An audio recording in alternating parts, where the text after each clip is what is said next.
when women are pregnant, we tend to talk a lot about physical things that they're going through, and I don't think we prepare mothers enough on a psychological level about the transition to becoming a mother.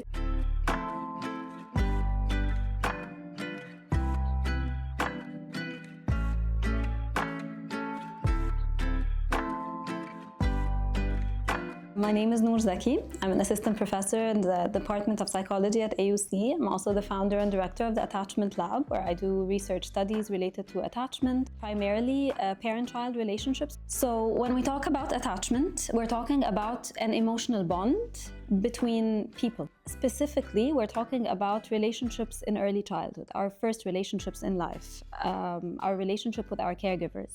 And it's not just about love and proximity, but also a feeling of safety that the child has with caregivers, which eventually forms their attachment style, whether that is a secure attachment style or an insecure one. One of the specializations that I have is maternal mental health. And this is where I try to talk to a lot of parents and mothers about this idea of her own identity, her own sense of self, and her own self-care, because it has a direct impact not just on her own mental health but also on her relationship with her kids and husband eventually.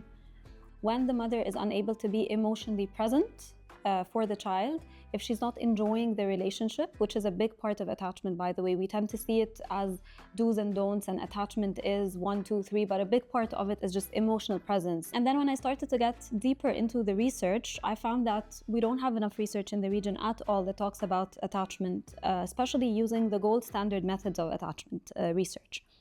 It's not just that I give surveys to people to answer, but doing observational studies, for example. This is a field of research that's very, very important in the West. And when you Google anything that has to do with that, you only find Western sources. Might not completely apply to our culture. And then I was like, why not do something about that? It's very, very challenging to do in-person studies because of the logistics that are involved as well. A study might take from 2-3 months up to a year and a half. Our kids do not need us to be perfect. There is no such thing as a perfect parent after all, and our kids do not need that. They need a good enough parent.